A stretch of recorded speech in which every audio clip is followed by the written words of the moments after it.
ഞാൻ ഈ നിലമ്പൂർ ഇലക്ഷൻ്റെ ഒരുപാട് കാര്യങ്ങൾ അറിയുന്നത് ഞാൻ നമുക്കെടുത്തു. സത്യം പറയാം, നിങ്ങൾ അത്ഭുതപ്പെടും. ഈ ഓപ്പറേഷൻ എടുക്കല്ലേ നമ്മൾ ഓപ്പറേഷൻ സുധാകരൻ നടത്തി. അവിടെ ഓപ്പറേഷൻ സുധാകരൻ ജി മോഡി ഗവൺമെൻറ്റിന് ശക്തരായിട്ടുള്ള വിമർശകരാണ്. അക്കാര്യത്തിൽ ആർക്കും തർക്കം ഉണ്ടാവുമെന്ന് തോന്നില്ല. ഞങ്ങൾ യാതൊരുവിധ സങ്കോചവുമില്ലാതെ ഞങ്ങൾ ഈ ഒരു ദൗത്യത്തോട് സഹകരിച്ചു. അന്ന് നിതീഷ് കുമാറിനെ ആ സഖ്യത്തിൽ നിലനിർത്താൻ പറ്റിയിരുന്നെങ്കിൽ ഇന്ന് മോഡി എന്നുള്ളൊരു ഭരണാധികാരി ഇന്ന് ഉണ്ടാവില്ലായിരുന്നു. ഈ ഓപ്പറേഷൻ സിന്ദൂർ കഴിഞ്ഞപ്പോൾ നേരെ അത് ഓപ്പറേഷൻ ഇന്ത്യ ബ്ലോക്കും ഓപ്പറേഷൻ ശശി തരൂരൊക്കെ ആയി മാറുന്നുണ്ടോ? ഓപ്പറേഷൻ ഈ ഓപ്പറേഷൻ എടുക്കല്ലേ നമ്മൾ ഓപ്പറേഷൻ സുധാകരൻ നടത്തി. അവിടെ ഓപ്പറേഷൻ സുധാകരൻ എനിക്ക് തോന്നുന്നു കേരളത്തിലെ കോൺഗ്രസ് നേതാക്കളൊക്കെ ഓപ്പറേഷൻ സുധാകർജിയിലായിരുന്നു നടത്തിയത്. അങ്ങനെ അവർ ആ ഓപ്പറേഷനിൽ നിന്ന് അഭിനയിക്കുന്നുണ്ട്. അവരുടെ നേതാവിനെ മാറ്റുകയോ മറ്റായിരിക്കുകയോ ചെയ്യേണ്ട അവരുടെ കാര്യമാണ്. പക്ഷേ ഇത് ദേശീയ രാഷ്ട്രീയത്തിൽ ഭരണപക്ഷത്തിനുള്ള അതേ ഉത്തരവാദിത്വം ഏറെക്കുറെ പ്രതിപക്ഷത്തിനുണ്ട്. പ്രധാനമന്ത്രി എന്ന് പറയുന്ന പോലെ തന്നെ ഇപ്പുറത്തുള്ള ഏറ്റവും മർമ്മപ്രധാനമായിട്ടുള്ള തസ്തികയാണ് പ്രതിപക്ഷ നേതാവെന്ന് പറയുന്നത്. രണ്ട് സഭയിലും പ്രതിപക്ഷ നേതാക്കളുടെ സ്ഥാനം അലങ്കരിക്കുന്നത് കോൺഗ്രസ് പാർട്ടിയാണ്. അപ്പോൾ ഒരു ഉത്തരവാദിത്തമില്ലേ? ഇപ്പം ഞാനിപ്പോൾ ഉദാഹരണം ഞങ്ങൾ കോൺഗ്രസിനെ എതിർക്കുന്ന പാർട്ടിയാണെങ്കിൽ പോലും പാർലമെൻറ്റിനുള്ളിൽ നമ്മൾ കഴിയുന്നു അവരുമായിട്ട് സഹകരിച്ച് പോകാൻ ശ്രമിക്കുന്നു. അത് വേറെ ഒന്നുമില്ല, നമ്മുടെ എതിര് BJP-യോടാണ്. നമുക്കതിനകത്തൊരു ഈഗോ പ്രശ്നമൊന്നുമില്ല. ഇപ്പം കേരളത്തിലെ CPM-നെയും ഇടതുപക്ഷത്തെയും ദൈനംദിന എന്നോണം വിമർശിക്കുകയും പരിഹസിക്കുകയും ആക്ഷേപിക്കുകയും ചെയ്യുന്നവരാണെങ്കിൽ പോലും ഒരു വിശാലമായൊരു കാഴ്ചപ്പാടിലല്ലേ നമ്മൾ പോകുന്നു. കോൺഗ്രസ്സുകാർക്കൊരു തോന്നലുണ്ടാകട്ടെ. എന്താ കാരണം എന്ന് വെച്ചാൽ ഒന്നിലേലും 2004 ഒരു ഗ്യാസ് കണക്ഷൻ പോലും പ്രതിഫലമായി വാങ്ങാതെ കോൺഗ്രസിൻ്റെ നേതൃത്വത്തിലുള്ള UPA ഗവൺമെൻറ്റിനെ പിന്തുണച്ചവരല്ലേ ഞങ്ങൾ. ഒന്ന് ചിന്തിച്ച് നോക്ക്. ബാക്കി ഏതെങ്കിലും പാർട്ടിയാണെങ്കിൽ വില പേശി എന്തൊക്കെ പോർട്ട്ഫോളിയോസ് കരസ്ഥമാക്കുന്നുള്ളൂ. ഒരു സഹമന്ത്രി സ്ഥാനം മേടിച്ചോ, അല്ല ഇന്നയാളെ ഇവിടെ അപ്പോയിൻറ്റ് ചെയ്യണമെന്ന് പറഞ്ഞോ, ഞങ്ങളെ ആളെ പിന്നെ വിദേശത്തേക്ക് അയക്കണമെന്ന് പറഞ്ഞോ. അന്നത്തെ കാലത്തൊക്കെ എനിക്ക് ഓർമ്മയുണ്ട്, അന്ന് ഈ ഗ്യാസ് കണക്ഷനും ഫോൺ കണക്ഷനൊക്കെ കൂപ്പൺ വെച്ചിട്ടാണ് അതുപോലും മേടിച്ചോ ഞങ്ങൾ. അവർക്ക് അത്ര ഒരു മര്യാദ വേണ്ടത്.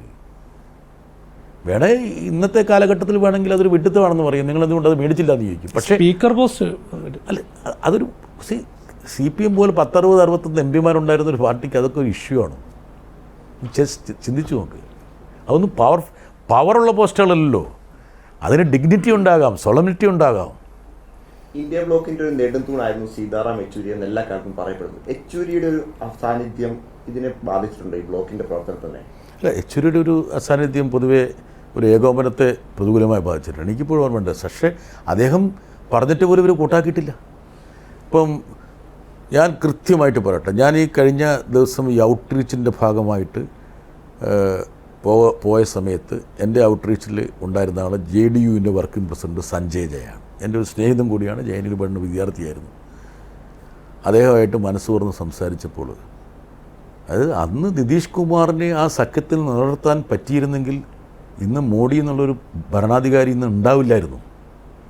കോൺഗ്രസ് വെച്ച് താമസിച്ച് കൺവീനർ സ്ഥാനം കൊടുക്കാതെ പിടിച്ച് അവിടെ വഴക്കുണ്ടാക്കിച്ചിട്ട് എന്തെല്ലാം രൂപത്തിൽ അദ്ദേഹം അതിൻ്റെ ക്രൊണോളജിക്കലായിട്ട് പറയരുത്. ഞാൻ പുറത്ത് പറയണമെന്ന് എനിക്ക് സംശയമുണ്ട്. ചെയ്ത് അദ്ദേഹം പറഞ്ഞാണ് ക്രൊണോളജിക്കലായി. അന്ന് ആ പ്രശ്നത്തിൽ കോൺഗ്രസ് ഒരു യുക്തമായ തീരുമാനമെടുക്കണമെന്ന് സീതാറാം യെച്ചൂരി പലതവണ അവരോട് പറഞ്ഞിരുന്നു. അവർ വെച്ച് താമസിപ്പിച്ചു. ഒന്ന് ചിന്തിച്ച് നോക്ക്. അന്ന് നിതീഷ് കുമാർ ഇന്ത്യ സഖ്യത്തിൻ്റെ ഭാഗമായിരുന്നെങ്കിൽ 240 എന്നുള്ളത് എവിടെ എത്തിയേന്? 200-ന് താഴെയായിരുന്നു. ഈ ഒരു ഗവൺമെൻറ് ഉണ്ടാവില്ലായിരുന്നു, മൂന്നാമത്തെ ഗവൺമെൻറ് ഉണ്ടാവില്ലായിരുന്നു. അപ്പോൾ ആരാണ് ഉത്തരവാദി? ഇത് ഞാൻ കൃത്യത കൊണ്ട് പറയുന്ന, അല്ലാതെ എനിക്ക് പ്രത്യേകിച്ചൊരു അവകാശവാദമല്ല. നിങ്ങൾ അതിൻ്റെ ക്രൊണോളജി നോക്കിയാൽ മതി. അദ്ദേഹം മനസ്സിലായി അദ്ദേഹം അൺവാണ്ടഡാണ്, നിന്നാൽ അദ്ദേഹത്തിനെ ശരിപ്പെടുത്തുന്നുള്ളത് മനസ്സിലായി. അദ്ദേഹം പോയി. പാർട്ടിയിലും അതുപോലല്ലേ? അമരേന്ദ്ര സിംഗ് പോയി, കപിൽ സിബൽ പോയി, ഗുലാം നബി ആസാദ് പോയി, ഈ ഹിമന്ത ബിശ്വ ശർമ്മയൊക്കെ. അല്ല, മറ്റ് BJPക്ക് ഒരുപാട് നല്ല കഴിവുള്ള ആൾക്കാർ സംഭാവന ചെയ്തിട്ടുണ്ട്. BJPയുടെ ഒരു ട്രെയിനിങ് സെൻ്റർ ഉദാരമനസ്കത അവർ കാണിച്ചിട്ടുള്ള കാര്യം തർക്കമൊന്നുമില്ല അക്കാര്യത്തിൽ. അല്ല, ഞാൻ ഈ സ്പെസിഫിക് ആയിട്ടുള്ള ഈ ഇലക്ഷൻ്റെ പശ്ചാത്തലം ഈ സഞ്ജയ് എന്നോട് പറയുമ്പോൾ ഡേറ്റ് വെച്ച് പറയുകയാണ് ഇങ്ങനെയാണ് സംഭവിച്ചു പോയെന്നുള്ളത്. ഒന്ന് ചിന്തിച്ചു നോക്കൂ, ബീഹാർ നിതീഷ് കുമാർ ഉണ്ടായിരുന്നെങ്കിൽ. ഇനിയും ഈ കോൺഗ്രസിൻ്റെ ഒരു നേതൃത്വത്തിൽ ഇന്ത്യ ബ്ലോക്ക് എന്നൊരു സംവിധാനം മുന്നോട്ട് പോകുന്നതിൽ എന്തെങ്കിലും അർത്ഥമുണ്ടോ? ഈ ഇലക്ഷൻ കഴിഞ്ഞ ശേഷം ഇതുവരെ സംഘടനാ നേതാക്കളെ വെച്ചിട്ടൊരു യോഗം ഇന്ത്യ നടത്തിയിട്ടില്ല. പിന്നെ ഇപ്പോൾ ഇവർ പറയണതെന്ന് വെച്ചാൽ ചില ആൾക്കാർ അനൗപചാരികമായി പറയുന്നതെന്ന് വെച്ചാൽ അതൊരു തെരഞ്ഞെടുപ്പുമായി ബന്ധപ്പെട്ടൊരു സംഭവമാണെന്നുള്ളത്. രാഷ്ട്രീയം എന്ന് പറയുന്നത് തെരഞ്ഞെടുപ്പ് മാത്രമാണ്. ഇവർ തന്നെ മറിച്ചെന്താ പറയുന്നത്, പൊളിറ്റിക്സ് എന്ന് പറഞ്ഞാൽ തെരഞ്ഞെടുപ്പ് മാത്രമല്ലല്ലോ, തെരഞ്ഞെടുപ്പ് അതിൻ്റെ അകത്ത് ഒരു ഘട്ടം മാത്രമല്ലേ, ഓരോ ദിവസവും പൊളിറ്റിക്സ് അല്ലേ. ഇപ്പം ജനവിരുദ്ധമായിട്ടുള്ള നിയമനിർമ്മാണങ്ങൾ കൊണ്ടുവരുന്നു, നടപടികൾ കൊണ്ടുവരുന്നു, തീരുമാനങ്ങൾ കൊണ്ടുവരുന്നു. അതൊക്കെ ഇലക്ഷനെ പോലെ തന്നെ പ്രധാനപ്പെട്ട രാഷ്ട്രീയ മുഹൂർത്തങ്ങളല്ലേ. അപ്പോൾ ഇലക്ഷൻ എന്നുള്ള ഒരു ഘട്ടം മാത്രമാണോ രാഷ്ട്രീയത്തിൽ? അങ്ങനെയാണ് 5 വർഷം തിരഞ്ഞെടുപ്പിന് ശേഷം പിന്നെ എല്ലാവരും പോയി കിടന്നുറങ്ങിയാൽ പോരെ, ഈ പരിപാടിക്ക് നിൽക്കണ്ടല്ലോ. പക്ഷേ ഈ സംസ്ഥാനങ്ങളുടെ സഖ്യസാധ്യതയാണ് ഇത് പൊളിച്ചതെന്ന് പറയുന്നത്. പ്രത്യേകിച്ച് ഇപ്പോൾ ഡൽഹിയിലാണെങ്കിൽ, ഹരിയാനയാണെങ്കിൽ, പഞ്ചാബ് വരാൻ പോകുന്നു, കേരളം വരാൻ പോകുന്നു. ഇവിടേക്ക് ഈ സഖ്യം പ്രാവർത്തികമാകുന്നതിന് വലിയ പ്രശ്നങ്ങളുണ്ട്. നമുക്ക് ഉദ്ദേശശുദ്ധി, ഞാനിപ്പോഴും ഉദ്ദേശശുദ്ധി നമുക്കുണ്ട് എങ്കിൽ, നമുക്ക് ഒരു ലാർജർ കോസ് ഉണ്ട് എങ്കിൽ, ഇപ്പം ഞങ്ങളെല്ലാം മോഡി ഗവൺമെൻറ്റിൻ്റെ ശക്തരായിട്ടുള്ള വിമർശകരാണ്. അക്കാര്യത്തിൽ ആർക്കും തർക്കം ഉണ്ടാവുമെന്ന് തോന്നില്ല. ഞങ്ങൾ യാതൊരുവിധ സങ്കോചവുമില്ലാതെ ഞങ്ങൾ ഈ ഒരു ദൗത്യത്തോട് സഹകരിച്ചില്ലേ, ഈ ഔട്ട്റീച്ചിനോട് ഒരു സങ്കോചം ഞങ്ങൾ പൂർണ്ണിച്ചു. ഞങ്ങൾ കണ്ടീഷൻസ് വെക്കായിരുന്നു, വെച്ചില്ല, സഹകരിച്ചില്ല. അപ്പം പൊളിറ്റിക്സിൽ കുറച്ച് ലാർജർ കോസ് ഉണ്ട്. ഞാനൊരു കാര്യം ചോദിച്ചോട്ടെ, ഞങ്ങൾ ഇവിടെ ഡൽഹിയിൽ 2004 വരുമ്പോൾ 60 MP ഞങ്ങൾ ഫൈറ്റ് ചെയ്ത് ആരോടാണ്? കോൺഗ്രസോടല്ല ഫൈറ്റ് ചെയ്ത്. ഞങ്ങളുടെ ഫസ്റ്റ് എതിരാളി കോൺഗ്രസ് ആയിരുന്നില്ലേ, അന്ന് BJP അല്ലല്ലോ. ഞങ്ങൾ എതിർത്ത് തോൽപ്പിച്ചവരെ മന്ത്രിയാക്കാനും അവരുടെ ഭരണം കൊണ്ടുവരാനും വേണ്ടിയല്ലേ ഞങ്ങൾ ശ്രമിച്ചത്. അപ്പം ഞങ്ങൾക്കൊരു ലാർജർ കോസ് ഉണ്ടായിരുന്നില്ലേ? അങ്ങനെയാണെങ്കിൽ ഞങ്ങൾക്ക് ചിന്തിച്ചാൽ പോരായിരുന്നു കോൺഗ്രസ് വേണ്ടെന്നുള്ളത്. ഞങ്ങളുടെ ഇമ്മീഡിയറ്റ് ആയിട്ടുള്ള എതിരാളികൾ അവരല്ലേ. അപ്പോൾ പൊളിറ്റിക്സിൽ നമ്മളെപ്പോഴും ലാർജറായൊരു കോസ് വേണം. എന്നുവെച്ചാൽ ചുമരുണ്ടെങ്കിൽ ചിത്രം എഴുതാം. അത് നിങ്ങൾ ചോദിക്കണം കോൺഗ്രസിനോട്.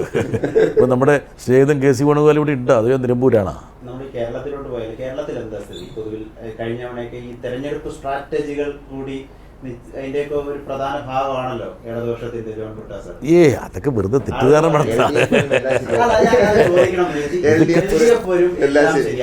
ഇതൊക്കെ കൂട്ടായ്മയാണ്. നമ്മളൊരു ടീമുണ്ടായിരുന്നു, ഞാനും കൂടി ഭാഗമാക്കിയ ഒരു ടീം. അല്ല, അതൊക്കെ നമ്മൾ ഒന്ന് ഇങ്ങോട്ടിട്ടാൽ ശരിയാവും. നമ്മളിപ്പോൾ ഒരു ലേഖനം എഴുതിയിട്ട് നമ്മൾ അതിൻ്റെ ഒരു തലവാചകത്തിന് വേണ്ടി നമ്മൾ നിൽക്കില്ലേ, ഒരു സ്ലഗ് ഇടണമെന്ന് പറയില്ല.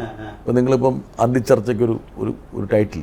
അപ്പോൾ നമ്മൾ 3-4 പേര് ഇരുന്ന്, ഞങ്ങളുടെ ടീം ഇരുന്നിട്ട് അങ്ങോട്ട് നോക്കി അത് ഫിനിഷ് ചെയ്ത്, അപ്പോൾ ആ ഒരു വാചകം വരുമ്പോൾ ഉണ്ടാകുന്ന എപ്പോഴും എന്താണ്, അത് കഴിഞ്ഞ് 2ാമത്തെ തെരഞ്ഞെടുപ്പിൽ ഞങ്ങൾ അതുപോലെ ഇട്ടു, ഉറപ്പാണ് LDF എന്നുള്ളൊരു. അപ്പോൾ ആ ഉറപ്പിൽ അപ്പം ഞങ്ങളുടെ മനസ്സിൽ വരുന്നതാണ്, ഉറപ്പെന്ന് പറഞ്ഞ് ഞങ്ങളെന്തായാലും വരും, ഉറപ്പാണ്.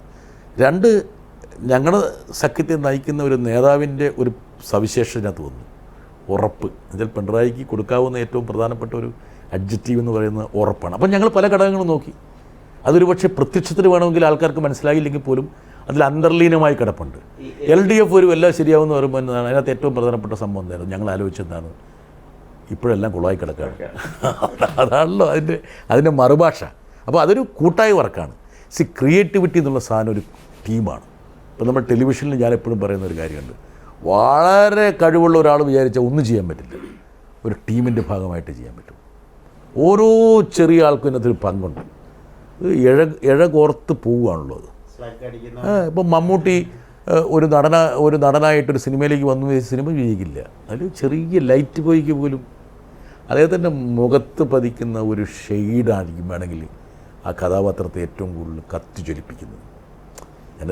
അദ്ദേഹമായിട്ട് നിരന്തരം എല്ലാ ദിവസവും സംസാരിക്കുന്നതുകൊണ്ട് ഇങ്ങനെയുള്ള ഒരുപാട് കാര്യങ്ങൾ ഞങ്ങൾ സംസാരിക്കും, ഓരോരുത്തരുടെയും പങ്ക്. അപ്പം ഒരു ടീമാണ്. ഈ ടീം തന്നെയാണ് പൊളിറ്റിക്സിലും ടീമാണ്.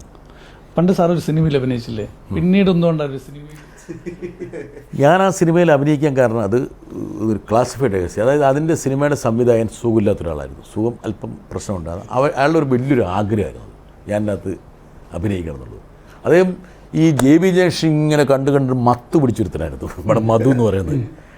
അതിൽ അങ്ങനെ വന്ന് എൻ്റെ തലയിൽ വന്ന് അടിച്ച്. എനിക്ക് അതിനുള്ളൊരു അത്ര ഒരു സിനിമാ മേഖല അത്ര താല്പര്യമുള്ളൊരു മേഖലയല്ല, വേറെ ഒന്നും കൊണ്ടല്ല.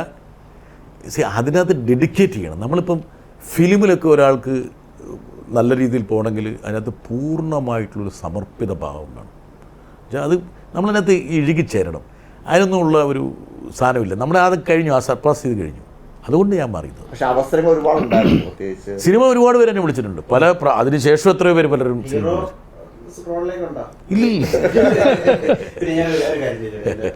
ഈ മമ്മൂട്ടിയായിട്ട് സ്ഥിരം വിളിക്കുന്ന ആളല്ലോ, മമ്മൂട്ടിയുടെ ആരോഗ്യത്തെ പറ്റിയ കുറെ ചർച്ചകളുണ്ട് അല്ലെ, എന്താ നിലവിലെ സ്ഥിതി? അല്ല, ചെറിയൊരു അസുഖത്തിൻ്റെ പ്രശ്നമുണ്ട്, പക്ഷേ അത് ട്രീറ്റ്മെൻറ്റിലേക്കാണ് അത്. പിന്നെ നമ്മളെപ്പോഴും ഒരാളുടെ വ്യക്തിപരമായ ഒരു കാര്യത്തിൽ നമ്മൾ ഇടപെടാറില്ലല്ലോ. ഇത് വന്നുകൊണ്ട് ഞാൻ പറയുകയാണ്.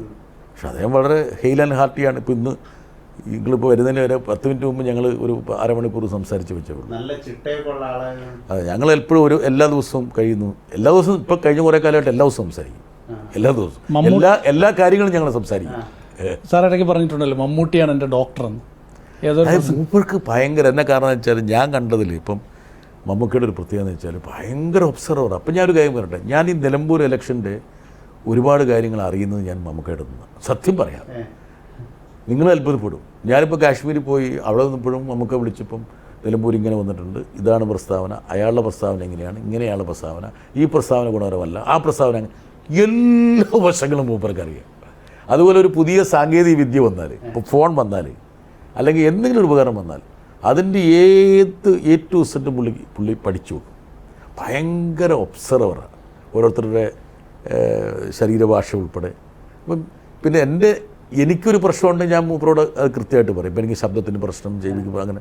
അപ്പോൾ പുള്ളിക്ക് ഒരു വഴിയുണ്ട് മൂപ്പർക്ക് വഴിയുണ്ട്. ഞാൻ പണ്ട് ഇവിടെ പ്രസംഗിച്ചതാണ്, എനിക്ക് തൊണ്ടവേദന ഭയങ്കര, ഞാൻ നടക്കാൻ പോകും ചെയ്യും രാവിലെ. അപ്പോൾ എനിക്ക് ഓർമ്മയുണ്ട്, ഞാൻ തിരുവനന്തപുരത്ത് നടക്കാൻ പോകുന്നത് ടാഗോറിലാണ്. അപ്പോൾ ടാഗോർ നടക്കാൻ പോകുമ്പോൾ അപ്പോൾ അവിടെ ഒരു കാറ്റടിക്കുന്നുണ്ട്. അപ്പോൾ മൂപ്പർ എന്നോട് ചോദിച്ചു എവിടെ നടക്കാൻ പോകുമെന്ന് ചോദിച്ചു. അപ്പോൾ മൂപ്പർ പറഞ്ഞു, ബ്രിട്ടാസ് ഒരു കാര്യം ചെയ്യും, ഇനിയൊരു ഹെഡ്സെറ്റ് വെക്കുക, ചെറിയൊരു ഇയർപോഡ് വെച്ച് എന്തെങ്കിലും പാട്ടും എല്ലാം കേട്ട് കിടക്കാൻ പറഞ്ഞു. അപ്പം ഞാൻ പറഞ്ഞല്ല പാട്ട് കേട്ട് കിടക്കുന്നു. അപ്പോൾ അത് 2 ഗുണമുണ്ട്. അപ്പോൾ ഞാൻ അന്നേരം അനന്തപുരി FM ഇങ്ങനെ ചുമ്മാ വെക്കും. അപ്പോൾ അതിനകത്ത് ചില നുറുങ്ങുകൾ, ചരിത്രത്തിലെ ഏടുകൾ, തിരുവനന്തപുരം പഴമ, പിന്നെ ഇടയ്ക്ക് 2 പാട്ട്, ഇടയ്ക്കൊരു വാർത്ത. അപ്പം കുറച്ച് കഴിഞ്ഞപ്പോൾ എൻ്റെ ഇത് മാറി. അപ്പോൾ എന്താ കാരണം എന്ന് വെച്ചാൽ ഈ ചെവി കൂടെ ഇങ്ങനെ ഈ തണുത്ത കാറ്റടിക്കും, അതാണ് തൊണ്ടയിൽ. ഇത് രണ്ടും കണക്റ്റഡാണ്. അപ്പോൾ ഇത് വെച്ചപ്പോൾ എനിക്ക് എൻ്റെ ആ കാറ്റ് കയറുന്നു നിന്നു, കുറച്ച് വിവരവും കിട്ടി, കുറച്ച് എൻ്റർടൈൻമെൻറ്റും കിട്ടിയപ്പോൾ മൂപ്പർ അങ്ങനെയുള്ള കാര്യങ്ങൾ വളരെ ഈ ഇടക്കാലത്ത് ഈ സോഷ്യൽ മീഡിയ ചർച്ച ചെയ്യുന്ന വലിയ ഗൗരവമുള്ളതല്ല എങ്കിൽ കൂടി അങ്ങനെ ഒരു ചർച്ച വന്നുണ്ട്. ഈ മമ്മൂട്ടിയെ മമ്മൂക്കായ്ക്ക് ഏത് സ്ഥാനം എപ്പം വേണമെങ്കിലും കിട്ടില്ല. മമ്മൂക്കായ്ക്ക് അങ്ങനെയുള്ള പൊളിറ്റിക്സൊന്നും ഒരിക്കലും ഇല്ല. അതൊക്കെ വെറും ചുമ്മാ. നമ്മുടെ നാട്ടിലെന്ന് വെച്ചാൽ ഇങ്ങനെ ഒരുപാട് വ്യാജ വാർത്തകൾ. പിന്നെ ഇതൊന്നും ഞങ്ങൾ ഒരിക്കലും അങ്ങോട്ട് അതിനെക്കുറിച്ചൊന്നും ഞങ്ങൾക്ക് സംസാരിക്കില്ല. ഇത് ഡിനേ ചെയ്യാൻ പോകുമ്പോഴായിരിക്കും. നമുക്ക് എപ്പോഴും പറഞ്ഞൊരു കാര്യമുണ്ട്, ആരെങ്കിലും എന്തെങ്കിലും വാർത്ത എഴുതുന്നതിൻ്റെ മനസ്സിലൊരു ആഗ്രഹമുണ്ട്, നമ്മളാരെങ്കിലും പോയിട്ട് ഡിനൈ ചെയ്തിട്ട് വേണം അവനെ ഒരു വാർത്തകൾ ഉണ്ടാക്കാൻ വേണ്ടിയിട്ട്. അപ്പോൾ അതൊന്നും അതിനുള്ളൊരു മമ്മൂക്കായിട്ടുള്ള ബന്ധം കൈരളി വന്നതിന് ശേഷം അതിന് മുമ്പ് 1-2 വട്ടം കണ്ടു. പക്ഷേ കൈരളി വന്ന ശേഷമാണ് ദയവായിട്ടുള്ളൊരു ബന്ധം ഉണ്ടായത്. സത്യസന്ധമായി പറഞ്ഞാൽ ഒരു കമ്പനിയിൽ ഒരു ചെയർമാനും MD തമ്മിൽ എപ്പോഴെങ്കിലുമൊക്കെ ഒരു ആശയ പ്രശ്നങ്ങളോ അല്ലെങ്കിൽ സംഘർഷമോ വഴക്കമൊക്കെ ഉണ്ടാകേണ്ട. ഞങ്ങൾ തമ്മിൽ ഇതുവരെ, ഇതൊന്നും ഇവിടെ പറയേണ്ട കാര്യമില്ല, ഇതുവരെ ഞങ്ങൾ തമ്മിൽ ഒരു അസ്വാസ്ഥ്യം ഉണ്ടായിട്ടില്ല. അതായത് എനിക്ക് പറയാനുള്ളത് പറയാം. അതെൻ്റെ കാരണം എന്ന് വെച്ചാൽ, ഒന്ന്, അദ്ദേഹത്തിന് ഇതിൻ്റെ മുകളിൽ പ്രത്യേകിച്ച് യാതൊരു സ്ഥാപിത താല്പര്യമില്ല. എനിക്കും ഏറെക്കുറെ ഒക്കെ തന്നെയാണ്, ഒരു സ്ഥാപിത താല്പര്യമില്ല. കാര്യങ്ങൾ നന്നായി നടക്കണം എന്നല്ലാതെ. അപ്പം താല്പര്യങ്ങൾ വരുമ്പോഴാണ് സ്വാഭാവികമായിട്ടും പലപ്പോഴും പ്രശ്നങ്ങൾ വരുന്നത്. ഇപ്പോൾ നമ്മളൊരാളെ ഏത് ഡിപ്പാർട്ട്മെൻറ്റിനും അവരുടേതായ ഒരു സ്വയംഭരണം ഞാൻ കൊടുക്കുന്നൊരു സ്വഭാവക്കാരനാണ്. ഇത് പാകിസ്ഥാനെ കുറിച്ച് പറഞ്ഞപ്പോഴേ, പാകിസ്ഥാനിലെ മലയാളികളെക്കുറിച്ച് പറഞ്ഞു. അപ്പോൾ അന്ന് പാകിസ്ഥാൻ സന്ദർശിച്ച കാര്യവും പറഞ്ഞു. ഇന്ന് പാകിസ്ഥാനിലെ ഏതെങ്കിലും ഒരു സംഘടന സാറിനൊരു പരിപാടിക്ക് വിളിക്കുകയാണ് പാകിസ്ഥാനിൽ വരാനായിട്ട്, പാകിസ്ഥാനിലേക്ക് പോകാൻ ധൈര്യപ്പെടുമോ? രണ്ടാമതൊന്നും ആലോചിക്കേണ്ടി വരും. പക്ഷേ ഇവിടുത്തെ പത്രക്കാരോ അല്ലെങ്കിൽ ഇവിടുത്തെ ആൾക്കാരോ ശ്രദ്ധിക്കാത്തൊരു പരാമർശം ഞാൻ നടത്തിയിരുന്നു കോലാലംപൂർ വെച്ച്. ഞാൻ ആ പ്രസംഗത്തിലൊരു വാചകം ഉണ്ടായിരുന്നു, ഇത് പലരും ശ്രദ്ധിച്ചില്ല. അതായത് പാകിസ്ഥാൻ ജനതയോട് ഞങ്ങൾക്ക് യാതൊരുവിധ പ്രശ്നമില്ല. എൻ്റെ അടുത്തിരിക്കുന്ന മുൻ ഉത്തർപ്രദേശിൻ്റെ മുൻ DGPയും BJPയുടെ നേതാവുമായ ബ്രിജ്ലാൽ, ഈ ബ്രിജ്ലാലിൻ്റെ മകള് കുവൈത്തിൽ ഡയറ്റീഷ്യനായി ജോലി ചെയ്യുന്നു. അവളുടെ ഭർത്താവ് ഡോക്ടറാണ്. പക്ഷേ ബ്രിജ്ലാലിൻ്റെ മകള്, ഈ BJPയുടെ സമുന്നതനായ നേതാവായിട്ടുള്ള ബ്രിജ്ലാലിൻ്റെ മകള് UP നിന്ന്, ലക്നൌവിൽ നിന്ന് കുവൈറ്റിലേക്ക് പോകുമ്പോൾ കിലോ കണക്കിന് മധുരപലഹാരങ്ങൾ കൊണ്ടുപോകും. എന്തിനു വേണ്ടിയിട്ടാണെന്നറിയോ? ആ മകളുടെ ജൂനിയറായിട്ട് അവിടെ ജോലി ചെയ്യുന്ന പാകിസ്ഥാനിക്ക് കൊടുക്കാൻ വേണ്ടിയിട്ട്. അത് ഞാൻ പറഞ്ഞത്. ഒരുപക്ഷെ ഇവിടെയുള്ള ഹിന്ദി ചാനൽ വല്ലതും വന്നു കഴിഞ്ഞാൽ അയാളെ കൊല്ലും വേണം, ട്രോൾ ചെയ്ത്. കാരണം നമ്മുടെ വ്യക്തിപരമായിട്ടുള്ള ബന്ധങ്ങളിൽ സംഭവിച്ചു പോയിട്ടുള്ള വലിയ ഒരു ചോർച്ച. ഞാൻ ദുബായിലൊക്കെ പോകുന്നവരല്ലേ നിങ്ങളെല്ലാം, നമ്മളെല്ലാം. അവിടുത്തെ പാകിസ്ഥാനികളും മലയാളികളൊക്കെ ഒരുമിച്ചല്ലേ ജോലി ചെയ്യുന്നത്. അപ്പോൾ ഈ നമ്മുടെ ഈ ഡിസ്കോഴ്സിൻ്റെ തലവിങ്ങനെ സ്പർദ്ധയിലേക്കും ഈ വെറുപ്പിലേക്കും കൊണ്ടുപോകും. നമ്മുടെ രാജ്യത്തിൻ്റെ അവസ്ഥ എന്താണെന്ന് ഞാൻ പലപ്പോഴും ചിന്തിച്ചിട്ടുണ്ട്. ഈ പലപ്പോഴും ഈ സർക്കാരിനെ വളരെ രൂക്ഷമായി വിമർശിക്കുന്നവർ അവർക്ക് വലിയ സുരക്ഷാ ഭീഷണിയൊക്കെ ഉണ്ടാകാറുണ്ട്. അപ്പോൾ സാറ് വളരെ ശക്തമായിട്ടാണ് സർക്കാരിനെ വിമർശിക്കുന്നത്, വളരെ ശക്തമായ ഭാഷയാണ് ഉപയോഗിക്കുന്നത്. എന്തെങ്കിലും ഒരു സുരക്ഷാ ഭീഷണി തോന്നിയിട്ടുണ്ട്? പലപ്പോഴും എനിക്കെതിരെ എന്തെങ്കിലും നടക്കുമ്പോൾ പലരും എന്നോട് അഡ്വൈസ് ചെയ്തിട്ടുണ്ട്. അതായത് എന്തെങ്കിലും ഒരു സെക്യൂരിറ്റി ഒക്കെ വേണം. എന്തിന്, ആരോ പറഞ്ഞ പോലെ നമ്മുടെയൊക്കെ നല്ല കാലം ഏറെക്കുറെ പൂർത്തിയായി കഴിഞ്ഞു. ഇനിയിപ്പം ഒരു കുഴപ്പമില്ല. ഈ പാർലമെന്ററി രംഗത്തേക്കൊക്കെ വരുന്ന ആളുകൾ ആദ്യമെല്ലാം വളരെ സജീവമായി ആ രാഷ്ട്രീയത്തിന്റെ ഭാഗമായി നിൽക്കും. കുറച്ചു കാലം കഴിയുമ്പോൾ ആ ഒരു സ്ഥാനത്തേക്ക് എത്താൻ കഴിയാതാവുമ്പോൾ മറുകണ്ഠം ചാടുന്ന ഒരു സാഹചര്യമുണ്ട്. അത്തരം ആളുകളെ ഏത് സ്ഥാനത്തേക്കാണ് കുറെ ആളുകൾ പാർട്ടി മാറും, പുതിയ സ്ഥാനങ്ങൾക്ക് വേണ്ടി ചിലപ്പോൾ മാറ്റും. അപ്പോൾ അത്തരം ആളുകളെ കുറിച്ച് സാറിന്റെ ഒരു അഭിപ്രായം എന്താണ്? ബേസിക്കലി ഇപ്പോൾ നമ്മൾ ഒരു ഐഡിയോളജിക്കലായിട്ട് ഒരാൾക്ക് മാറണമെന്ന് തോന്നിയാൽ നമുക്ക് അവരെ തെറ്റു പറയാൻ പറ്റില്ല. അതായത് പ്രത്യയശാസ്ത്രപരമായി തന്നെ അവർക്ക് ഒരു തോന്നൽ വരുന്നു. ഇപ്പോൾ BJP പ്രവർത്തിക്കുന്ന പല ആൾക്കാർ, BJP പ്രവർത്തിക്കാൻ ആഗ്രഹിക്കുന്നു നമ്മൾ തോന്നുന്ന ആൾക്കാർ, അവർക്ക് BJPയുടെ ആശയത്തോട് RSSന്റെ ആശയത്തോട് താല്പര്യം ഉണ്ടാവും. അവരെ നമുക്ക് കുറ്റം പറയാൻ പറ്റും. പക്ഷേങ്കിൽ സ്ഥാനത്തിന് വേണ്ടി മാത്രമായിട്ട് രാഷ്ട്രീയം മാറുക എന്ന് പറഞ്ഞാൽ അതൊരു വലിയൊരു പാതകമാണ്.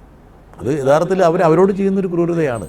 അത് ഈ ഒരു അഡിക്ഷൻ ആവുന്നതുകൊണ്ടാണ് നമ്മൾ ഈ ഒരു അല്ല, ബേസിക്കലി പവർ ആൻഡ് പൊസിഷൻ ഭയങ്കരമായിട്ട് ആൾക്കാരെ സ്വാധീനിക്കുന്നുണ്ട്, പ്രത്യേകിച്ച് രാഷ്ട്രീയ രംഗത്തുള്ള ആൾക്കാർ. അതിന് തർക്കമൊന്നുമില്ല. എന്താ കാരണം എന്ന് വെച്ചാൽ ഇപ്പോൾ പല ആൾക്കാർക്കും മന്ത്രിമാരാകണമെന്ന്, ഇപ്പം എന്തുകൊണ്ടാണ് പലരും ഫ്രസ്ട്രേറ്റഡായി നടക്കുന്നത്? ഒന്ന് മന്ത്രിയായി കിട്ടണം എന്നുള്ളൊരു ആഗ്രഹം പലരുടെയും മനസ്സിലുണ്ട്. അതൊരു പ്രധാനപ്പെട്ടൊരു ഘടകമാണ്. ഈ ഒരു ചോദ്യം കൂടി ചോദിച്ച് അവസാനിപ്പിക്കാം. ഈ പാർലമെന്റിലൊക്കെ നടത്തുന്ന പ്രസംഗങ്ങൾ, ഇപ്പോൾ സാറിന് നേരിട്ടറിയാത്ത ആളുകൾ, ഒരുപക്ഷെ CPMനെ പോലും നേരിട്ട് ബന്ധമില്ലാത്ത ആളുകൾ വരെ ഒരുപക്ഷെ ഈ ഒരു പ്രസംഗങ്ങൾ കാണുന്നുണ്ട്, അവരെ സ്വാധീനിക്കുന്നുണ്ട്. അപ്പോൾ ഈ യാത്രകൾ നടത്തുന്നു, ഇപ്പോൾ കശ്മീരിൽ പോയിട്ട് വന്നിട്ട്, അപ്പോൾ ആളുകളെ ആ പ്രസംഗത്തിലൂടെ സാറിനെ സ്വാധീനിച്ച ആളുകളുണ്ടോ? അങ്ങനെയൊക്കെ ആളുകൾ വന്ന് സാറിനെ സമീപിക്കും? ഒരുപാട് പേരുണ്ട്, ഒരുപാട്. ഞാൻ സത്യം പറഞ്ഞാൽ ഞാൻ ഒരു കാര്യം പറയാം. അപ്പോൾ കേരളത്തിലെ മാധ്യമങ്ങൾ പൊതുവെ, പ്രത്യേകിച്ച് അച്ചടി മാധ്യമങ്ങൾ പൊതുവെ ഞാൻ പറഞ്ഞൊന്നും കൊടുക്കാറില്ല. അതെന്തുകൊണ്ടാണെന്ന് എനിക്കറിയില്ല, അത് കുഴപ്പമില്ല. പക്ഷേങ്കിൽ അത്ഭുതകരമായിട്ട് ഈ ആന്ധ്രയിൽ നിന്നും കർണാടകയിൽ നിന്നും തമിഴ്നാട്ടിൽ നിന്നൊക്കെ ഒരുപാട് ആൾക്കാർ നിരന്തരമായിട്ട് ബന്ധപ്പെടും. അവിടെയൊക്കെയുള്ള ചെറിയ ചെറിയ ഓൺലൈനുകളിൽ പോലും ലക്ഷക്കണക്കിന് ആൾക്കാരത് കാണുന്നുണ്ട്. അപ്പോൾ നമ്മൾ വിചാരിക്കാത്ത രീതിയിൽ ഇത് റീച്ച് ചെയ്യപ്പെടുന്നുണ്ട്. ഒരു സാമൂഹ്യ മാധ്യമങ്ങളുടെ ഒരു ശക്തിയും കൂടിയാണ്, അല്ലെങ്കിൽ ഡിജിറ്റൽ മാധ്യമങ്ങളുടെ ഒരു ശക്തിയും കൂടിയാണ്. ഞാൻ ഈ കാശ്മീരിൽ പോയപ്പോൾ തന്നെ 2 ആൾക്കാർ ഞാൻ നടത്തിയൊരു പ്രസംഗം, എനിക്ക് പോലും ഓർമ്മയില്ലാത്ത മറന്നുപോയ വരികൾ എന്നെ ഓർമ്മിപ്പിച്ചവർ. ഇത് ഞാൻ പറഞ്ഞൊരു മനസ്സിലായി. ഇപ്പോൾ ഞാൻ ചെന്നപ്പോൾ എയർപോർട്ടിൽ ചെന്നപ്പോൾ എന്നെ സ്വീകരിക്കാൻ വന്നൊരു കുട്ടിയാണ്, ഫർസാന എന്ന് പറഞ്ഞു, നമ്മുടെ തരിഗാമിയുടെ പേരക്കിടാവാണ്. അവിടെ ബാംഗ്ലൂരിൽ പഠിക്കുക.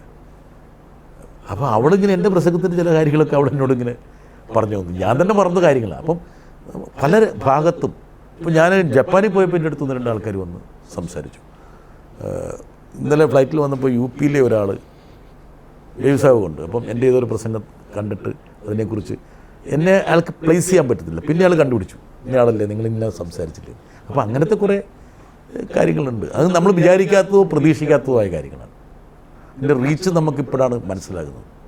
ഈ പാർലമെൻ്റ് അകത്ത് നടന്നു പോകുമ്പോൾ, പത്രപ്രവർത്തകൻ അല്ലാതെ ഒരു ജനപ്രതിനിധി ഒരു പാർലമെൻ്റ് അംഗമായി നടന്നു പോകുമ്പോൾ ഒരു മാറ്റം എന്ത് ഫീലിംഗ്, എന്തെങ്കിലും പ്രത്യേക ഫീലിംഗ് തോന്നിയിട്ടുണ്ട്? അല്ല, എനിക്ക് പണ്ട് നടന്നു പോയ ആ ഒരു സുഖമൊന്നും എനിക്കിപ്പോൾ കിട്ടുന്നില്ല. ഞാനൊരു പണ്ട് ഒരു മാധ്യമപ്രവർത്തകനായ ഒരു കൊച്ചു പയ്യനായിട്ട് പാർലമെൻറ്റിനുള്ളിൽ കൂടെയൊക്കെ യാത്ര ചെയ്യുമ്പോൾ കിട്ടിയിരുന്ന ഒരു അനുഭൂതി ഉണ്ടല്ലോ, അതൊന്നും എനിക്കിപ്പോൾ കിട്ടുന്നില്ല. എന്നാ കാരണം വെച്ചാൽ മൊത്തത്തിൽ നമ്മുടെ പാർലമെൻ്ററി രംഗത്തിൻ്റെ ഒരു ശോഷണമുണ്ട്. പിന്നെ എനിക്കിപ്പോഴും നമ്മളൊരു ഇമ്പോർട്ടൻ്റ് ആണെന്നൊരു തോന്നൽ എനിക്കിപ്പോഴും ഉണ്ടായിട്ടില്ല. എന്താ കാരണം എന്ന് വെച്ചാൽ വേറെ ഒന്നും കൊണ്ടല്ല, ഈ വലിയ സാമ്രാജ്യം പോലത്തെ രാജ്യത്തിലെ ഒരു അശ്വല് നമ്മളൊക്കെ, അത് ഒരു പ്രധാനപ്പെട്ട ഘടകമാണ്. പിന്നെ പൊതുവേ നമ്മുടെ പൊതുരംഗത്ത്, രംഗം എന്ന് ഉദ്ദേശിച്ചത് മീഡിയയിലൊക്കെ ഉണ്ട്. മീഡിയയും പാർലമെൻ്റ് രംഗത്തിൻ്റെ ഭാഗമാണ്.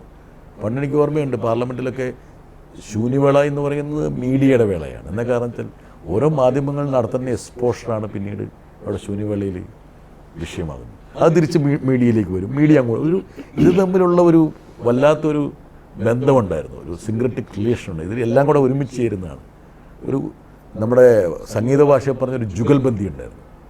പക്ഷേ ഇന്ന് ആ ജുഗൽബന്ദി ഉണ്ടോ? ഇന്ന് മാധ്യമപ്രവർത്തകരൊക്കെ പാർലമെൻറ്റിൽ നിന്ന് അടിച്ചോടിക്കുക എന്നുള്ളതാണ്. അവർക്കൊന്ന് ഇരിക്കാനും നിൽക്കാനും ഒരു സ്ഥലം കൊടുക്കുന്നില്ല.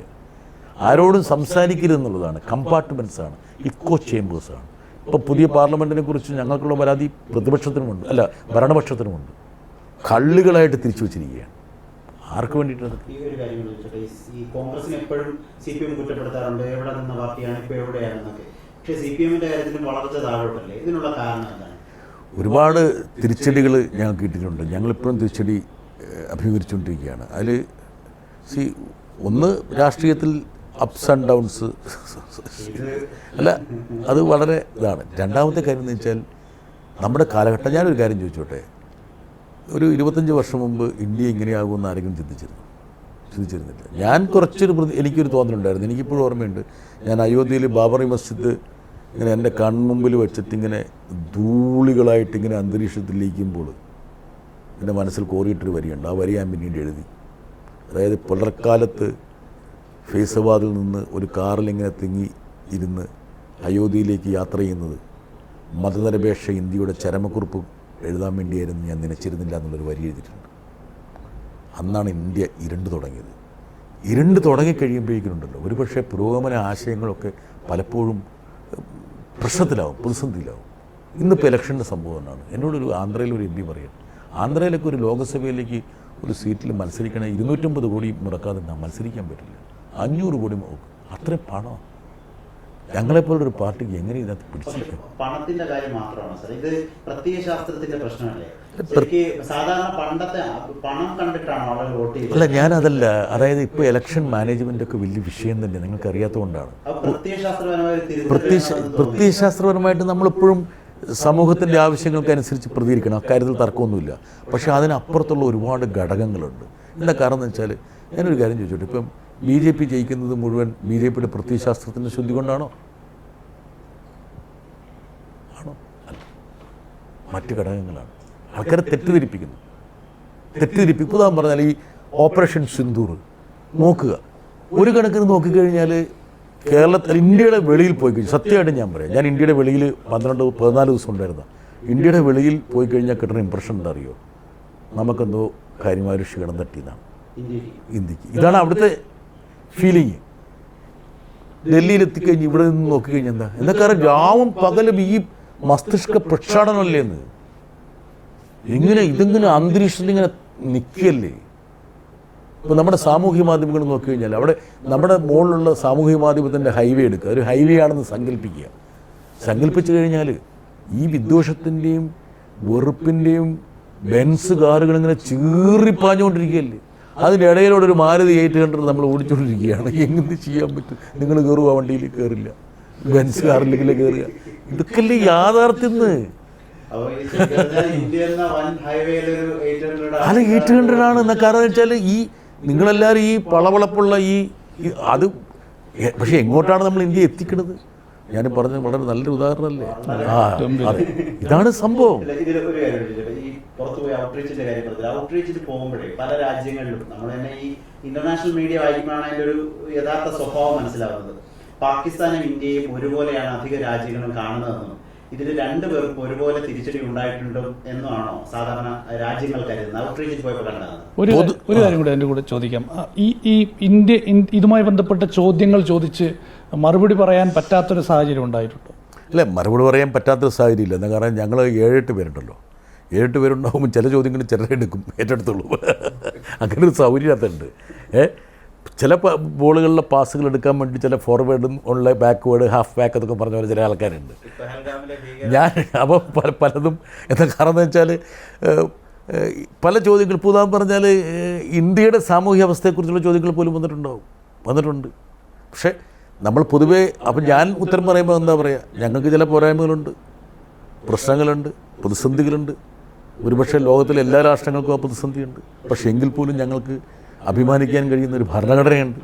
ആ ഭരണഘടന പ്രകാരം നീതിപൂർവമായിട്ട് ഞങ്ങൾക്ക് പ്രവർത്തിക്കാൻ കഴിയുന്ന ഒരു സാഹചര്യമുണ്ട്.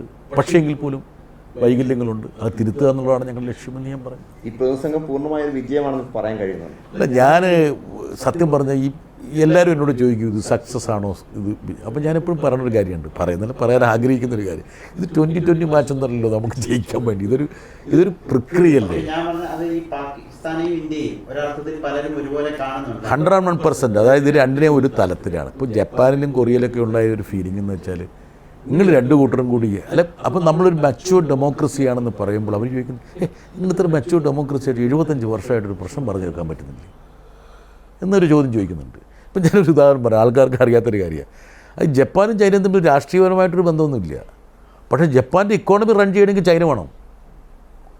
നിങ്ങൾക്ക് അറിയാത്തൊരു കാര്യം ഞാൻ പറയാം, അത് ഞാൻ അവിടെ സൂചിപ്പിച്ചിട്ടുണ്ട്. അതായത് ജപ്പാനാണല്ലോ ഈ പറഞ്ഞ ടൊയോട്ട വണ്ടിയുടെ ആസ്ഥാനം. ടൊയോട്ട എന്ന് പറഞ്ഞാൽ ജപ്പാനാണല്ലോ.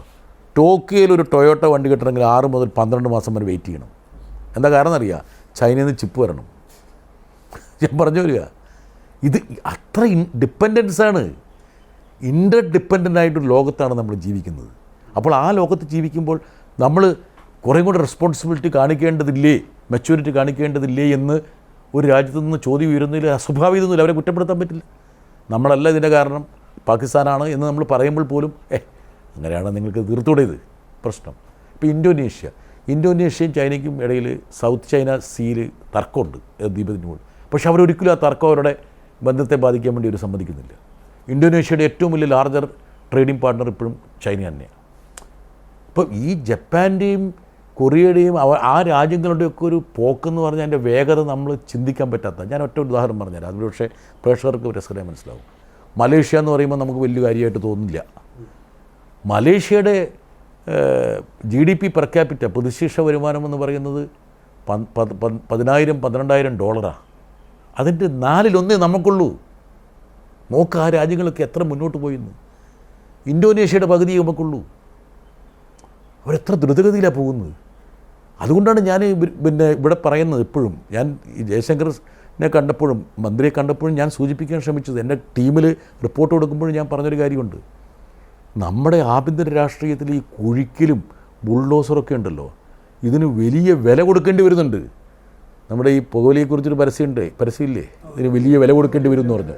അപ്പോൾ ഇവിടെ നമ്മൾ നൈമിഷികമായിട്ടുള്ള ലാഭത്തിന് വേണ്ടിയിട്ട് നമ്മൾ നിൽക്കുമ്പോൾ ആ ലാഭം നമ്മളെ ഒറ്റപ്പെടുത്തും എന്ന് മനസ്സിലാക്കണം. അത് അന്താരാഷ്ട്ര സമൂഹം കാണുന്നുണ്ട് ഇതൊക്കെ. തീർച്ചയായിട്ടും നമ്മുടെ ഇവിടെയുള്ള ചെറിയ വാർത്തകൾ പോലും അവിടെ വലിയ വാർത്തകളാണ്. ഇവിടെ പശുവിൻ്റെ പേരിൽ മാത്രമല്ല, ഇവിടെ ഈ പറഞ്ഞ പോലെ ഇൻ്റർഫെയ്ത്ത് കപ്പിളുകളെ അടിച്ചോടിക്കുന്നു. ഒരു മുസ്ലിം ഒരു ഹിന്ദു പെൺകുട്ടിയെ കല്യാണം കഴിച്ചാൽ 3 വർഷമായിട്ട് കല്യാണം കഴിച്ചിരുന്ന ഒരു മുസ്ലിം പയ്യനെ കഴിഞ്ഞ ദിവസം പിടിച്ച് അറസ്റ്റ് ചെയ്ത് ജയിലിലിട്ടു. ഒരു 3 വർഷമായിട്ട് ഒരു കോളനിയിൽ കളിച്ച് പഠിച്ച് വളർന്ന 2 പേര്. ഇതൊന്നും ഇവിടെ വാർത്ത പോലുമല്ല. ഞാൻ ആ വാർത്ത വായിച്ചത് വിദേശ മാധ്യമങ്ങളിലാണ്. എന്താ കാരണം, ഇവിടെ നടക്കുന്ന വാർത്ത പോലും വായിക്കണം ഇനി ഫോറിൻ മീഡിയ സബ്സ്ക്രൈബ് ചെയ്യേണ്ട സിറ്റുവേഷനാണ്. അത് ഒരു കോളനിയിൽ ജനിച്ച് വളർന്ന് ഒരുമിച്ച് ജീവിച്ചിട്ട് അവർ പ്രായപൂർത്തിയായപ്പോൾ അവർ പ്രണയിച്ചിട്ട് അവർ വിവാഹം കഴിച്ചിട്ട് 3 വർഷം കഴിഞ്ഞു ഏതോ ഹിന്ദു ജാഗരൻകാർ എന്തോ പറഞ്ഞ് പരാതി കൊടുത്തിട്ട് ആ പയ്യനെ പിടിച്ച് ജയിലിലിട്ടു. ഇതല്ല ഇന്ത്യ. ഒരു ചോദ്യം കൂടി ഞാൻ, ഈ പഹൽഗാം ഭീകരർക്ക് പാകിസ്ഥാനുമായി എന്താണ് ബന്ധം എന്നത് ഒരു ചോദ്യമാണല്ലോ. അതിന് കൃത്യമായ ഉത്തരം വിദേശകാര്യ മന്ത്രാലയത്തിൽ നിന്ന് കിട്ടിയില്ലെങ്കിൽ നമ്മൾ ഈ പോയതിനൊക്കെ എന്താ അർത്ഥമാണുള്ളത്? അല്ല, ഞങ്ങളിപ്പോൾ ചെയ്തേക്കുന്നത് വെച്ചാൽ ഞങ്ങളുടെ മുമ്പിൽ വന്ന ചോദ്യങ്ങൾ അതിനെയെല്ലാം ഞങ്ങളിങ്ങനെ അങ്ങോട്ട് ശേഖരിച്ചിട്ട് ഞങ്ങൾ അഭിമുഖീകരിക്കേണ്ടി വന്ന ചോദ്യങ്ങളും സമസ്യകളും ഇതൊക്കെ തന്നെയാണ്. ഞങ്ങൾ പറഞ്ഞത് ഇതൊക്കെയാണ്. ഒരു പക്ഷേ ഫ്യൂച്ചറിലുള്ള നയതന്ത്ര പ്രക്രിയയ്ക്ക് ഇതൊക്കെ നിങ്ങൾ ഉപയോഗപ്പെടുത്തണം. ഇതൊക്കെയാണ് ഞങ്ങളുടെ ഇംപ്രഷൻസ് എന്ന് പറഞ്ഞാണ് ഞങ്ങൾ റിപ്പോർട്ട് കൊടുത്തിരിക്കുന്നത്. അപ്പം ഞങ്ങൾ ഒരു കാര്യവും മറച്ചു വച്ചിട്ടില്ല. ട്രംപിൻ്റെ ഇടപെടൽ മുതൽ പഹൽഗാമിലെ പ്രശ്നങ്ങൾ മുതൽ എല്ലാ വിഷയങ്ങളും ഉയർന്നു വന്ന എല്ലാം ഞങ്ങൾ അക്കമിട്ട് നിരത്തി ഞങ്ങൾ അത് കൊടുത്തിട്ടുണ്ട്. അപ്പം ഞാൻ ഉദ്ദേശിക്കുന്നത് ഇതൊരു വൺ ടൈം അഫെയർ അല്ല. ഇത് വേണം ടേക്കപ്പ് ചെയ്യണം. അപ്പോൾ ഞങ്ങൾ പറഞ്ഞൊരു കാര്യമുണ്ട്, ഞങ്ങൾ കണ്ട ആൾക്കാർ, തിങ്ക് ടാങ്കിലെ ആൾക്കാർ, അല്ലെങ്കിൽ പാർലമെൻറ്റേറിയൻസ്, അല്ലെങ്കിൽ മീഡിയ ആൾക്കാർ, അവരെയൊക്കെ നിങ്ങൾ ഇനിയും ബന്ധപ്പെട്ടിട്ട് അവരുയർത്തിയ സന്ദേഹങ്ങളെ നിങ്ങൾ അപ്ഡേറ്റ് ചെയ്തിട്ട് നിങ്ങൾ വിവരം കൊടുക്കണം. ഈ ചോദ്യങ്ങളൊക്കെ ഇപ്പോൾ സമിതികൾ സർക്കാരിന് കൊടുത്തിട്ടുണ്ട്. പക്ഷേ ജനങ്ങൾക്കറിയില്ല എന്താ ചോദിച്ചത്. വരുന്ന പാർലമെൻറ്റ് സമ്മേളനം, വർഷകാല സമ്മേളനം തുടങ്ങാൻ പോകുന്നു. ആ സമ്മേളനത്തിൽ ഈ ചോദ്യങ്ങളെല്ലാം സർക്കാരിനോട് ചോദിക്കുന്ന ഒരു ശക്തമായ നിലപാടിലേക്ക് പ്രതിപക്ഷ പാർട്ടികൾ പോകുമോ? പോകണം എന്നുള്ള അഭിപ്രായം. പക്ഷേ നമ്മുടെ ഇപ്പോഴത്തെ മുമ്പിലുള്ള സംഭവം എന്ന് വെച്ചാൽ ഒരു ചർച്ച എന്ന് പറയുമ്പോൾ പാർലമെൻറ്റ് സ്ട്രക്ചേർഡ് ആണല്ലോ. അതിനൊരു ഇത്ര സമയമുണ്ട്. ഇത്ര സമയം വരുമ്പോൾ ഓരോ പാർട്ടിക്ക് ഇത്രയും വിധിച്ചു കൊടുക്കണം. അങ്ങനെയൊക്കെ വരുമ്പോൾ എത്ര പേർക്ക് എത്ര സമയം കിട്ടും, ഇതൊക്കെ ഒരു അതേസമയം ഒരു പ്രത്യേക പാർലമെൻറ്റ് സമ്മേളനമായിരുന്നെങ്കിൽ 2 ദിവസവും 3 ദിവസവും ഈ വിഷയം തന്നെ ചർച്ച ചെയ്യാൻ പറ്റും. മറ്റേതൊരു നിയമനിർമ്മാണത്തിനിടയിൽ 4 മണിക്കൂറായിരിക്കും 5 മണിക്കൂറായിരിക്കും ചർച്ച ചെയ്യുന്നത്. അത് മാത്രമല്ല, അതിൽ തന്നെ വേണമെങ്കിൽ പറയും രാജ്യരക്ഷയുമായി ബന്ധപ്പെട്ട പ്രശ്നമുണ്ടെന്ന് പറയും. ഇതെല്ലാം രാജ്യരക്ഷയും രാജ്യസ്നേഹം കൊണ്ടാണല്ലോ. ഈ രാജ്യസ്നേഹത്തിൻ്റെ ഒരു കരിമ്പടമുണ്ട്. അതായത് അതൊന്നും ട്രാൻസ്പെറൻസി കാണിക്കുന്നതിന് എതിരാകാൻ പാടില്ലാത്തതാണ്. പക്ഷേ ഇപ്പം എന്താണ്, ഓപ്പറേഷൻ സിന്ദൂറിൽ നിങ്ങൾക്ക് വിമാനം നഷ്ടപ്പെട്ടോ എന്ന് ചോദിച്ചാൽ നീ രാജ്യദ്രോഹിയായി. ഇതിനെന്താ കാര്യം ഇരിക്കുന്നതിനകത്ത്? എത്രയോ കാലം നമുക്ക് എന്തെല്ലാം നഷ്ടപ്പെട്ടിട്ടുണ്ട്. എല്ലാ രാജ്യങ്ങൾക്കും നഷ്ടപ്പെട്ടിട്ടില്ലേ? അതൊക്കെ ആൾക്കാർ പറയുന്നില്ലേ? ഈ കാർഗിൽ യുദ്ധകാലത്ത് നമ്മുടെ നാട്ടിലേക്ക് 500-ലേറെ ശവപ്പെട്ടികൾ ഒഴുകിയില്ലേ? അതെല്ലാം മരണമായിരുന്നില്ലേ? നമ്മൾ മറച്ചു വെച്ചോ? അവരെല്ലാം അവിടെ എറിഞ്ഞു കളഞ്ഞോ? ഓരോ ശവപ്പെട്ടിയും നമ്മുടെ നാട്ടിൽ വന്നില്ലേ? ഓരോ കോഫിൻ ബോക്സ്. അതൊക്കെ യാഥാർത്ഥ്യമല്ലേ? ഏതായാലും വളരെയധികം നന്ദി. കൂടുതൽ ശക്തമായി കൂടുതൽ ചോദ്യങ്ങൾ ഉയർത്തി പാർലമെന്റിൽ പോരാട്ടം തുടരട്ടെ എന്ന് ആശംസിക്കുന്നു. അപ്പം നിങ്ങളുടെ ചോദ്യങ്ങൾ ഇതുപോലെ ശക്തമായിട്ട് മറ്റുള്ളവരുടെ അടുത്തും ഉയരട്ടെ എന്ന് ഞാൻ ആശംസിക്കുന്നു.